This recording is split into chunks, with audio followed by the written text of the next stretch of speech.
তো নিয়ে নিয়েছি ধোসা, আর দেখতে পাচ্ছ অনেক বড় একটা ধোসা দিয়েছে। মানে হাবড়ার বুকে ধোসা পাওয়া যায় এটা আমি জানতাম না, আজকে প্রথম জানতে পেরেছি হাবড়ার বুকে ধোসা পাওয়া যায়। আর এটা মানে খুবই ভালো কথা, কারণ অনেকেই আছে ধোসা ইডলি খেতে পছন্দ করে। তো কোথায় পাওয়া যায় সেটা আমি তোমাদের বলবো। মা মনসা যে মিষ্টির দোকানটা আছে তার ঠিক ভেতরে পাশ দিয়ে আসার একটা জায়গা আছে, একটা রেস্টুরেন্ট আছে, মা মনসারই রেস্টুরেন্ট। দেখতে পাচ্ছ যে একটা মেনু আছে, এর মধ্যে সমস্ত কিছু আছে। আর তার মধ্যে থেকে আমি মশালা ধোসাটা নিয়ে নিয়েছি। মশালা ধোসাটা এত বড়, তোমরা ক্যামেরাতে বুঝতে পারছো কিনা জানি না। দেখো আমার হাতটা আমি মাপছি, এই যে আমার হাতের শেষ, এই হাতের শুরু, মানে এত দূর আসছে একটা হাত, মানে এক হাতের থেকেও বড়, মানে 2 ফুট। তো 2 ফুট এই যে এত বড় একটা ধোসা, ঠিক আছে। মানে ধোসাটা দেখাতে পাচ্ছি আমি তোমাদের, খুব সুন্দর একদম পাতলা।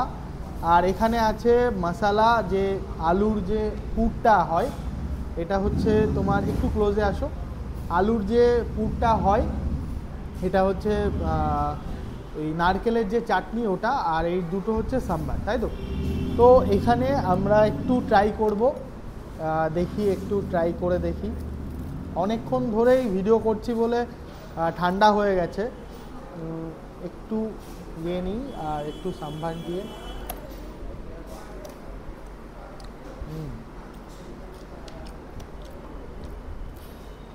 আর এই রেস্টুরেন্টটা পুরোটাই নিরামিষ, মানে এখানে কোনো রকম পেঁয়াজ রসুন ইউজ হয় না। মানে তোমরা যদি বাড়িতে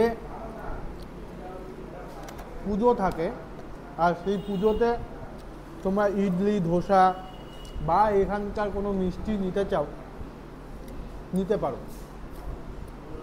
এবং আমি বাইরে অনেক জায়গাতেই ধোসা ট্রাই করেছি, ইডলি ট্রাই করেছি, এবং সাউথেও করেছি।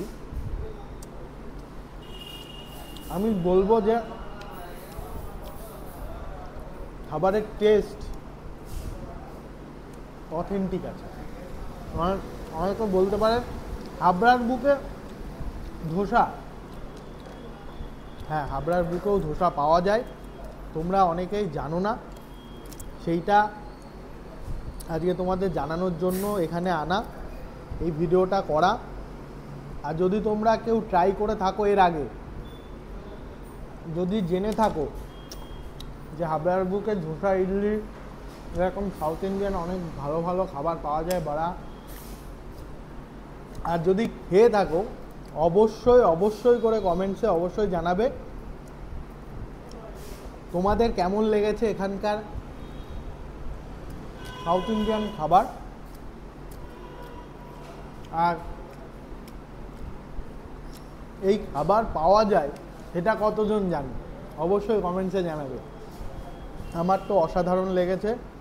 আর এটা খোলা থাকে মেবি 8টার থেকে, তাই তো 8টার থেকে 10:30টা পর্যন্ত এই রেস্টুরেন্টটা খোলা থাকে। একটু দেখিয়ে দেবো বসার ক্যাপাসিটি, এই হচ্ছে বসার ক্যাপাসিটি। আর রেস্টুরেন্টটা মোটামুটি আমি দেখতে পাচ্ছি যে কোয়ালিটি বা পরিষ্কার পরিচ্ছন্নর দিক থেকে খুবই ভালো, এবং হাবড়ার বুকে এরকম কোয়ালিটির রেস্টুরেন্ট খুব কম আছে, ঠিক আছে, খুবই ভালো।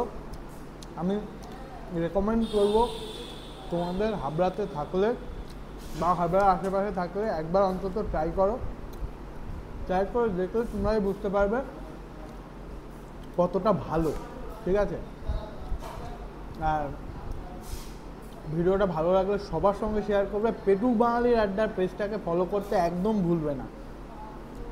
পেটুক বাঙালির আড্ডা এইরকম ভালো ভালো নতুন নতুন খাবারের খোঁজ তোমাদের দিতে থাকবে। তোমরা পাশে থাকো, তোমরা পাশে থাকলেই আমাদের ভিডিও করার যে জার্নি সেটা খুব ভালো চলতে থাকবে। আর ধোসা যারা যারা খেতে পছন্দ করো অবশ্যই ভিডিওটা শেয়ার করবে, কারণ যারা ধোসা খেতে পছন্দ করে হাবড়ার বুকে কোথাও আমার মতে কোথাও ধোসা পাওয়া যায় না, আর এই কোয়ালিটির ধোসা তো পাবেই না। তো দেখা হচ্ছে অন্য কোনো ভিডিওতে। টাটা।